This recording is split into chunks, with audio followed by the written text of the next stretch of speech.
researchers. First of all, I wanted to use some audio-visual aid for presentation. I requested even, but I was not allowed. So altogether, I am reshuffling and trying that audio-visual into the old form. So I think you all will be kind enough to pardon me somewhere if I am lacking those things. Then later on, I would like to start the way, even before this Macaulay minute, even I would like to go around 1810 approx. And there first came some dialect and some bill related to introduction of English in India. So my paper, my talk is divided and presentation is divided into two parts. First pre-independence and then post-colonial. So I would like to say here, in the metaphor I took a diabetic metaphor. Like in pre-colonial India, English was injected into our veins forcibly to meet out colonial requirements. And in post-colonial India, we ourselves are injecting English into our veins as insulins to meet out the problems of, or you can say to meet out the compulsion of requirement of liberalization, privatization and globalization. That is the way I would like to see at the problem. And then a big talk is on like why English. English was earlier, for the first time it was introduced when it was even recommended by Lord Macaulay. I would like to take two examples, one pre-independence and one post-independence, post-colonial. So pre-independence example I would like to quote Macaulay, and post-independence, or even you can say a little slight before independence, Mahatma Gandhi. Two quotations I would like to cite here. When he recommended English, there is a typical lines like that we need to introduce English as the language of instruction in India because, and even Macaulay also gives the background that I have travelled end to end India. And I couldn't locate even a person begging there on station or all that. There were no beggars, they were very having a great sense of lifestyle and all that. But in order to meet out the colonial needs, we need to create a group of people that may be Indians in color and complexion, but they should be Britishers or English in taste and choices. So that there came for the first time came the concept of Kala Angrez, black English people. So they wanted to develop just to meet out in order to control such a vast colony, administer, exact word was used, in order to administer such a vast colony as India.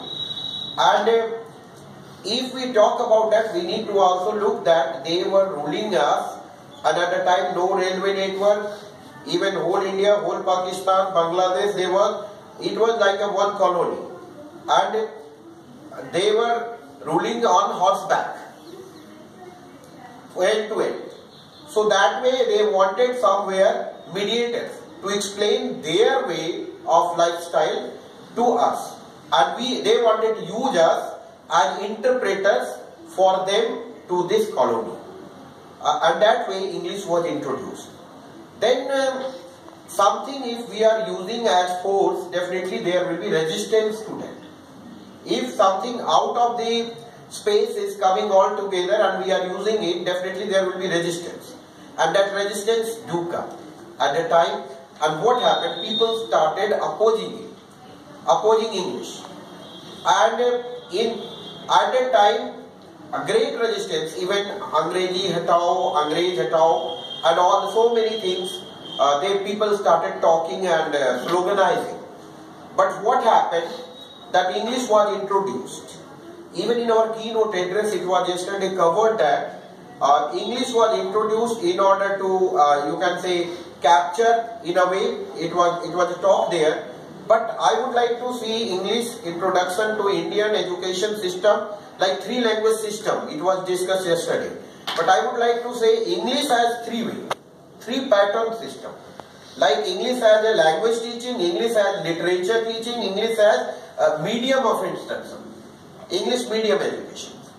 And when it came, it was introduced in 4 presidency colleges at the time, and then after that, it started percolating like anything.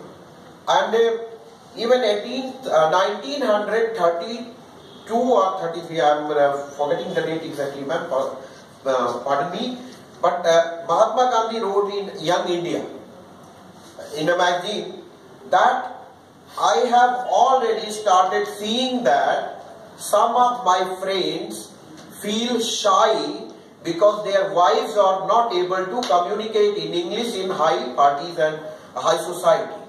And that is why they do not bring their wives to the parties and functions and meetings. And Gandhiji exactly wrote a line that nowadays English is being looked as a passport to marriage for girls. Passport to marriage for women. This exact phrase, for passport to marriage for women. And then what happened? We started, the thing we were resisting, you can say in late 19th century, we started adopting in early 20th century. And that adoption came in multiple ways. People started looking themselves as somewhat elite or elated, and in a way that they feel that they are highly educated if they are able to communicate in English. And even job opportunities started coming. And introduction this 3-way, English medium of instruction, and then there came a lot many methodologies of language teaching. Like teaching language, this grammar translation method, at that time it was experimented. In our childhood, I think, ma'am, I don't know about your time, but when we were kids, all the methods were in use simultaneously. Simultaneously. Grammar translation method was in use in Hindi medium schools. Hindi medium schools. And direct method was applicable in English medium schools. Direct method. Then there came about this bilingual, audiodical, and what, so on and so forth. Your time is 10 minutes. Okay, ma'am. Come to the, yes. I will give you 10 minutes more because there are less speakers. Okay, I can extend time. But come to the juicy part of the paper. Okay, ma'am. 5 minutes to pre-colonial and then another 5 to post-colonial. Yes. So we talked about that it was introduced and taught in multiple ways.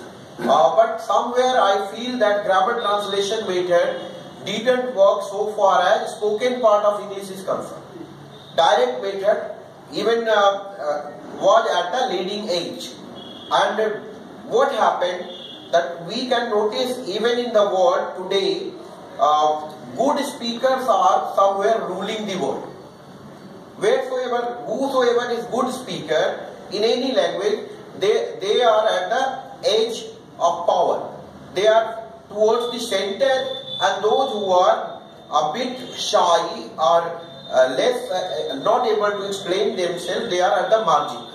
So this thought to center part rush that make English more, and somewhere it started adopting power. After Second World War, it became, and after independence also, you can say I am taking these two a bit, not exactly at 1947, but Second World War phase and this. People realized that whatsoever powerful baby, if there is going to be nuclear war or Third World War, will not be safe. Whatsoever there will be position. So at the same time, suddenly Gandhi became more and more relevant, because he was the man who was talking about non-violence even before that. So immediately that globalization part came and people started coming together. And that togetherness, then they started looking for a global language. And that global language happens to be by chance, because they ruled almost half of the world or even more than half of the world. So English, by chance, became the language of global understanding and global decision making process and all that.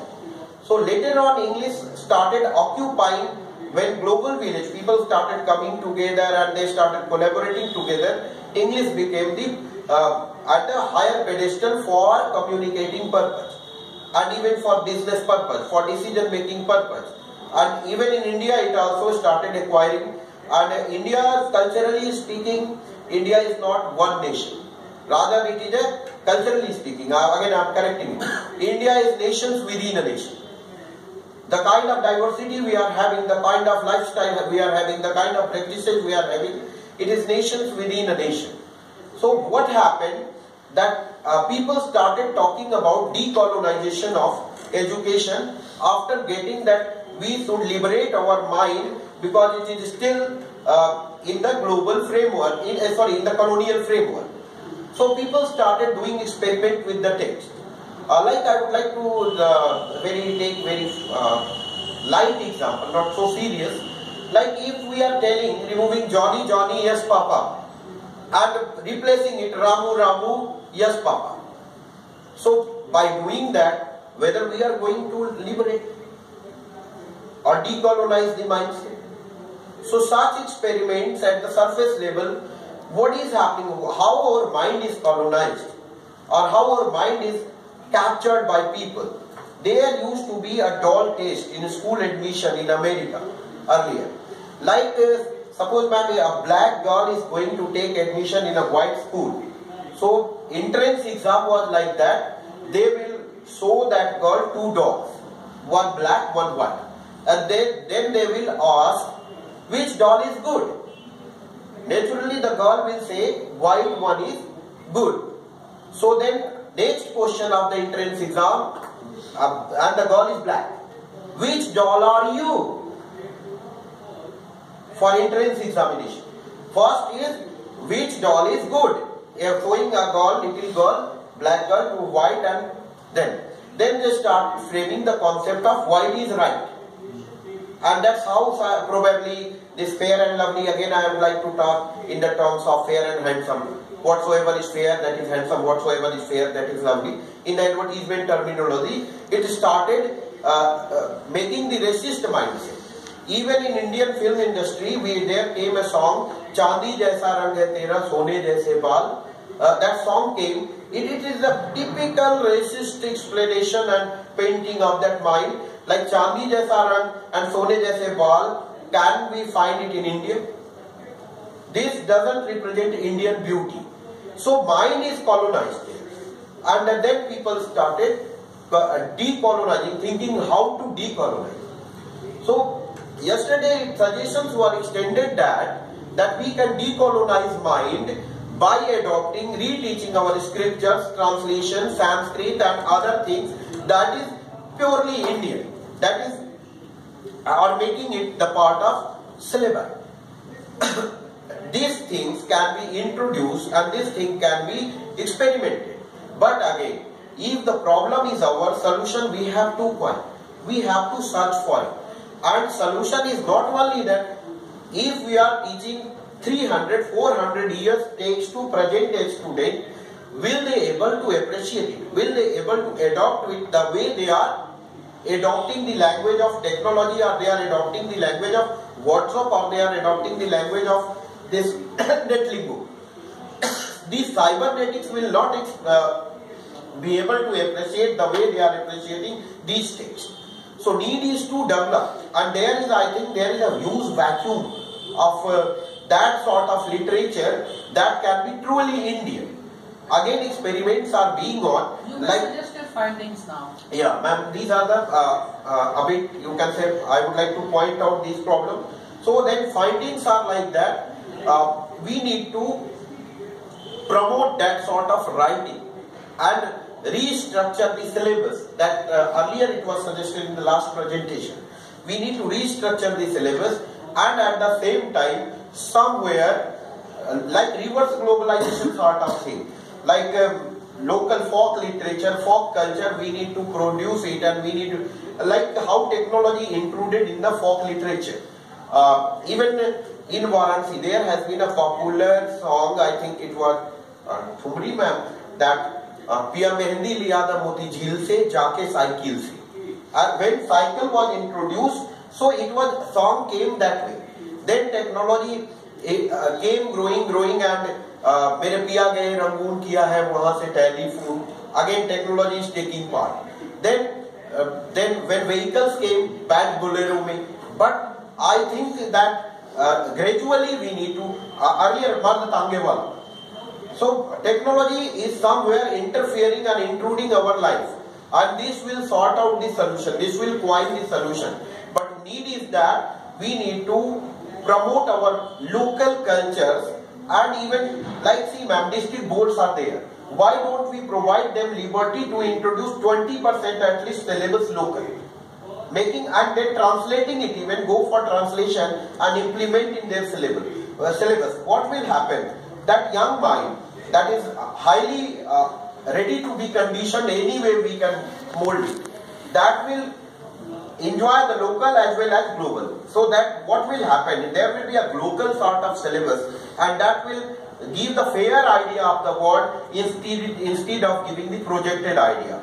So and what in English will be there, we cannot remove it. It is not because British people, English left as people, but English will remain as a language. So that part we have to be realistic, and the language will survive. Only need is that to make it global instead of adopting it as Western projection. That's what my suggestion I would like to say. Thank you ma'am for providing me extra time. Thanks a lot. Now the paper is open to questions. Observations. So before English people came to India, there were Mughals ruling the country. Before English people came to India, Mughals were ruling. Yes. Islam was there.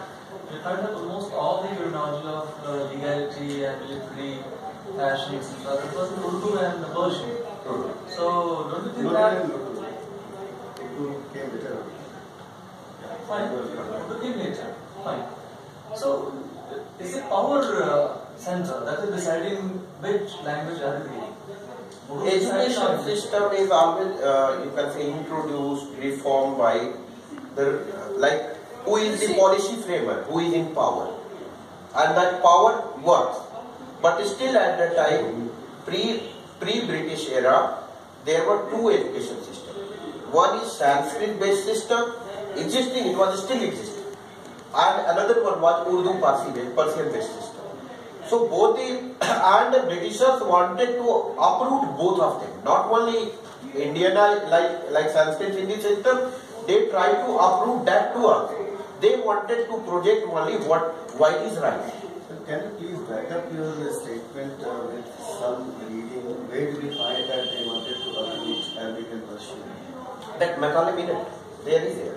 I do have. I have just opened this Macaulay minute. Yeah, if you will read even background of that. So he said that Sanskrit and Arabic medium, I think there is somewhere line in the background, that Sanskrit and Arabic medium of education. Do you not believe that English was demanded by Indians?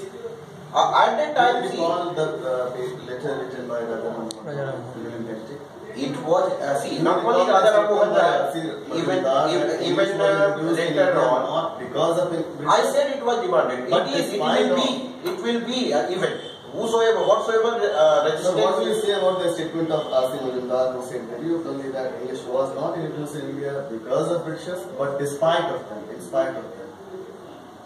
Thanks to certain readings, I have just opened one of the texts. There is a book by Sri Shori, Foreigners and Foreign Languages in India, and the 6th chapter is there, which talks about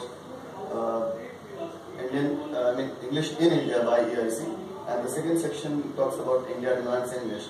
So if you read this entire text and also have the annexure also talks about the Radharam Mohan Roy's paper and how English was demanded by Indians and how there was a massive protest about Sanskrit being taught in Fort William colleges. You talked about Fort William colleges, right? And also in the minute, if you see, there was, before the armed mutiny of 1857, there was no sign that English will be introduced in India, and Britishers were quite reluctant that English be introduced in India, if you go through the entire text. And also, they were quite apprehensive of the English being taught in India because of what English did to America with them. the entire British Parliament was almost convinced that English was the reason behind their approval in America. So if you go through the entire text, this entire supposition, the entire statement that English was injected to us, is not this. Okay, that line you are having an objection. It was demanded by Indian science. Permit me. Can I read out in English, please? Just the portion of it. Whose methodology? The methodology. So this That's is, fine. I get this is just 1 minute. 1 minute. In one point, I fully agree with the government to whose general views I am opposed. I feel with them that it is impossible for us, with our limited means, to attempt to educate the body of the people. We must at present do our best to form a class who may be interpreters between us and the millions whom we are to be governed. A class of persons thinking blood. See, sir, I did not say that English was, that was not the purpose, that was not one of the purposes, but it was not the purpose. See, the point is, it was not, Arabic and Persian was not being used when Britishers came to India. Entire EIC courts were running in Arabic and Persian. Until that, Eugene, for your record, I can, read this entire text. So it was not that they were promoting the Indian culture and they were against Arabic and Persian being used. They themselves learned Arabic and Persian to a great extent, and there were a lot of Britishers who were quite proficient in Indian languages. So it's not that it was the purpose that they need to produce what they call the writers. Right? The writers building there in Kolkata, where they established the entire writing building. But that was not the purpose. Indians were also there who demanded, except the Mughals and the Muslims. Not many Indians were there. Not Indian Hindus were there who protested Indian English. English being introduced in India, and there was massive protest. If you read the text, you will find that.